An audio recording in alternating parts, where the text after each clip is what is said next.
Assalamu alaikum wa rahmatullahi wa barakatuhu. We have been talking about 7 earths and 7 skies. Allah subhanahu wa ta'ala talks about in Surah Ash-Shura, وَمِنْ آيَاتِهِ خَلْقُ السَّمَاوَاتِ وَالْأَرْضِ وَمَا بَثَّ فِيهِمَا مِنْ دَابَّةٍ. And among His signs is the creation of the heavens and the earth, and all living beings He dispersed throughout both. Similarly, in Surah At-Talaq, ayah number 12, Allah subhanahu wa ta'ala says, Allahu alladhi khalaqa sab'a samawatin wa min al-ardi mithlahun. Allah subhanahu wa ta'ala is the one who created 7 heavens in layers, and likewise for the earth. That means there are 7 earths, just like there are 7 skies. And then يَتَنَزَّلُ الْأَمْرُ بَيْنَهُنْ. And the divine command descends between them. That means that not only just on this planet Earth, but wherever there are beings of Allah subhanahu wa ta'ala, يَتَنَزَّلُ الْأَمْرُ بَيْنَهُنْ. Allah subhanahu wa ta'ala descends His divine command on all of them. And they have to live their life in accordance with what Allah's commands are. We have been talking about this particular topic for last 2 episodes. And now today is the 3rd episode in this regard. If you haven't seen the last 2 parts, you can find that on our YouTube channel, Thinking Muslim, and they're also available on our TikTok channel in case if you're watching this video on TikTok. Imam ibn Abi Hatim, who passed away in 327 Hijri, he reports it from Abu Duha that Abdullah ibn Abbas radiyallahu anhu, when was asked about وَمِنَ الْأَرْضِ مِثْلَهُنْ, and just like the 7 skies, there are 7 earths, can you please explain this ayah? So Abdullah ibn Abbas, a famous companion of Prophet sallallahu alaihi wasallam, he said, these are 7 earths. In every earth, on every land, there is a prophet like your prophet, and an Adam like your Adam, and Nuh like your Nuh, and Ibrahim like your Ibrahim, and Isa like your Isa. This is reported by Tafsir ibn Abi Hatim, hadith number 18,919, and Imam Maqatil bin Sulaiman, who passed away in 150 Hijrah, he also mentions this hadith in Tafsir of Maqatil, in volume number 3, page number 375. Abu Duha reports it from Abdullah ibn Abbas radiyallahu anhu about Allahu alladhi khalaqa sab'a samawati wa min al-ardi mithlahun. And in the tafsir, Abdullah ibn Abbas says that 7 earths, in every earth there is a prophet like your prophet, and Adam like Adam, and Nuh like Nuh, and Ibrahim like Ibrahim, and Isa like Isa. And Imam Hakim says this hadith is reported through the chain of narration that reaches the status of Sahih. This is Sahih al-Isnad. Imam Bukhari and Imam Muslim did not narrate this narration. Hafiz al-Dhahabi also mentions this, that this hadith is categorized as al-Sahih.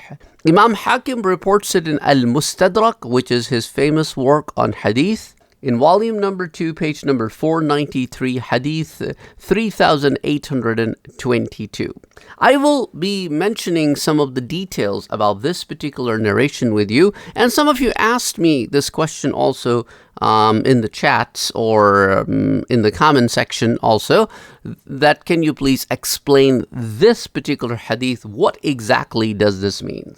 Imam Abu Bakr Ahmad bin Hussein Bayhaqi narrated this particular narration through 2 different chains of narrations.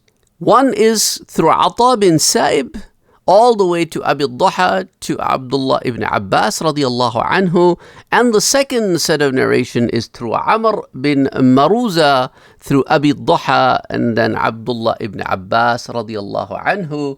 And Imam Bayhaqi says this hadith all the way through Abdullah ibn Abbas is categorized as a Sahih hadith. And this is reported in Kitab al-Asma'i was-Sifat, pages 389 and 390.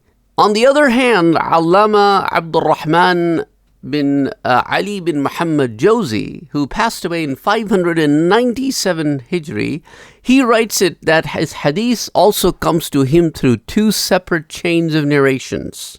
One goes all the way through Abdullah ibn Abbas radiallahu anhu, and another one stops at Abu Duha. And the meaning is exactly the same as being mentioned by the narrations that I have mentioned to you before. That in every land, on every earth, there is a creation of Allah subhanahu wa ta'ala. Zadul Masir, volume number 8, page 300, has a little bit of explanation in this regard. That Abu Sulaiman Damashqi, he mentions that in every earth there is a creation of Allah subhanahu wa ta'ala, as we have the creation of Allah subhanahu wa ta'ala here. And that creation has a leader, and that creation has a starting point. Just like your starting point is Adam, they also have a starting point which is like Adam for them. And that's exactly what Abdullah ibn Abbas mentioned, that when he said, in every earth there is an Adam like your Adam. That's exactly what it means. That there is a starting point for them. There is a Nuh like your Nuh, means there is somebody who was sent in a capacity of a messenger towards them. And somebody in the capacity of Ibrahim alayhi salam, who was ordered to give some sacrifices in his life to bring truth to the people. And he is regarded as somebody through whom Allah subhanahu wa ta'ala has created great lineage of prophets. And somebody like Isa alayhi salam, somebody like your Prophet Muhammad. What does that mean? That doesn't mean that exactly like Prophet Muhammad sallallahu alayhi wa sallam, because that would mean, because Prophet sallallahu alayhi wa sallam is Imamul Anbiya wal Mursaleen. Prophet sallallahu alaihi wasallam is the best of all the creations. That doesn't mean that status is defied or that status is limited. What it means is they also have somebody who has been sent to them as a final prophet.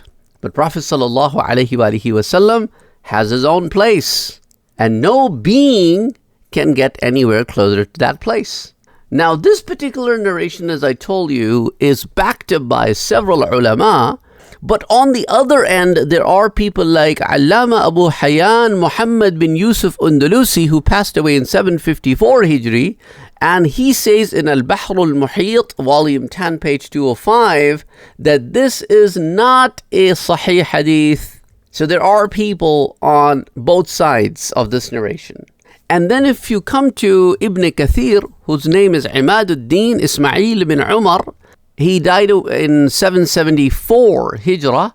He writes in his tafsir that Imam Bayhaqi in Kitab al-Asma'i wal-Sifat mentions this narration, but Ibn Kathir did not do any commentary on this narration in volume 4, page 423 of his tafsir work. Similarly, Imam Ibn Jarir also mentions this narration in a very concise way in his famous work of history, Tarikh.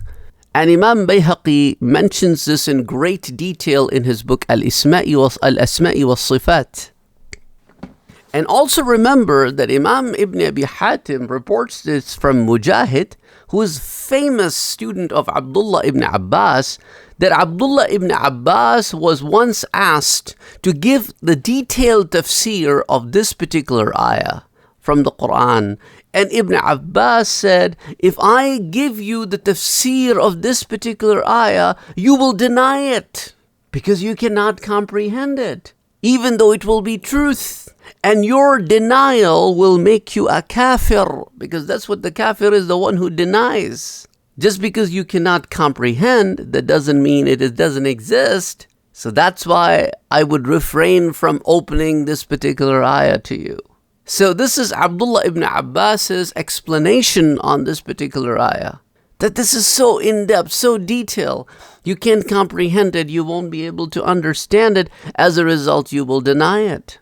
And I do not want you to become a kafir by denying something like this just because you can't comprehend. And as I told you that in the books of Hadith like Sunan al-Tirmizi and Musnad Imam Ahmad, Abi Hurairah radiyallahu ta'ala anhu brings this narration that between every two skies there is a distance of 500 years. And when we mention 500, it doesn't just means 500. In Arabic, there are certain numbers that are used to tell a lot, too many, because not everybody in Arabian Peninsula at that time was that educated. So to them, mentioning a huge number by putting a number value to it meant it's a huge number. You can't comprehend how much it is. And we do not know, even if it is 500, at what speed we're talking about. Similarly, Allama Badruddin Aini, who passed away in 852 Hijri, he is a famous author on the tafsir of Bukhari or sharh of Bukhari, and he also mentions in Umdatul Qari is his work on the sharh of Bukhari. In volume 15, page 153, he also mentions that there are 7 earths, and he brings a detailed account of that. Similarly, Allama Shamsuddin Muhammad bin Abdul Rahman Sakhawi, who passed away in 902 Hijrah, he brings Imam Hakim's and Imam Bayhaqi's hadith on this particular matter, and then also brings Hafiz ibn Kathir's conclusion that this narration goes all the way to Abdullah ibn Abbas, and it is sahih, but it is possible that it is from the Isra'iliyat.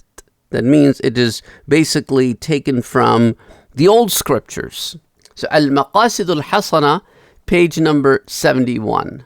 And when it comes to the work of Allama Jalaluddin as-Suyuti rahimahullah, who passed away in 911 Hijrah, he mentions it through Imam ibn Jarir, Imam ibn Hatim, Imam Hakim, and he mentions it that this narration reaches the status of Sahih, and Imam Bayhaqi mentions it in Shu'ab al-Iman and also in Kitab al-Asma'i wal-Sifat. So Imam Suyuti brings all of these in his work of tafsir called Ad-Durr al-Manthur, volume number 8, page 197. When Imam Alusi wrote his famous work on tafsir called Ruh al-Ma'ani, and he passed away in 1270 Hijrah, in Ruh al-Ma'ani, volume 28, page 211, Allama Alusi writes that Abu al-Hayyan al-Andalusi has said that Abdullah ibn Abbas's narration is mawdu'. However, to me, there is nothing wrong with this narration. Allah subhanahu wa ta'ala has created a being or creations in each and every one of the earths that He created. And in every earth that He created, it has a starting point, like we have of Adam. And in every earth, there are people who are of a higher spiritual level than others. Like on our earth, we have people in the capacity of Noah, Nuh alayhi salam, Ibrahim alayhi salam, etc. These are the people in higher capacities spiritually than others, exactly the same way. In each one of these creations, there are people of higher spiritual level, which are categorized as prophets and messengers. Now, a question that comes in the mind that, okay, in Abdullah ibn Abbas's narration, it says that in every earth there is a prophet like your Prophet Muhammad. But Prophet sallallahu alaihi wasallam is Khatamun Nabiyyin. He is the seal of all the prophets. No prophet will come after you. So if there is somebody like Muhammad in other earths, then how do we explain this particular ayah? That Khatamun Nabiyyin in reference to this particular narration. And ulama have given answers to this by saying that whichever prophet is being sent in those places, that prophet is the last prophet in those lands, on those earths. But when it comes to Prophet sallallahu alaihi wasallam, he is the final messenger. He is the last prophet of all the prophets to be ever sent to any of the creations of Allah subhanahu wa ta'ala. The Prophet sallallahu alaihi wasallam is the final messenger and final prophet of all the prophets, doesn't matter where they are sent. And then when it comes to this part of this ayah, يَتَنَزَّلُ الْأَمْرُ بَيْنَهُنْ, and the divine command descends upon them. So you may know that Allah is most capable of everything. Ata says that it means that in each one of these earths, Allah subhanahu wa ta'ala sends revelation, which is called wahi in Arabic, towards the creations that He has created for to dwell, to live in these lands. And it is not just limited to the lands, it's also inclusive of each and every sky. And Maqatil rahmatullah says that Allah subhanahu wa ta'ala sends His divine commands from first heaven all the way down to the seventh earth. And Mujahid says that he sends the message down that who will live and who shall die, where will be peace and where will be no peace. And Qatada says that in all the seven heavens and all the seven earths, there's Allah's creations, and they have to live their life in accordance with the ahkam al-shari'iyya, which is the jurisprudence Allah subhanahu wa ta'ala has given to them. And whatever destiny is written for them, they have to live by that. So there is qadr for each and every one of them. That's why Allah subhanahu wa ta'ala towards the end of this ayah says that لِتَعْلَمُوا أَنَّ اللَّهَ عَلَى كُلِّ شَيْءٍ قَدِيرٌ, so that you may know that Allah is most capable of everything. وَأَنَّ اللَّهَ قَدْ أَحَاطَ بِكُلِّ شَيْءٍ عِلْمًا, and that Allah certainly encompasses all things in His knowledge.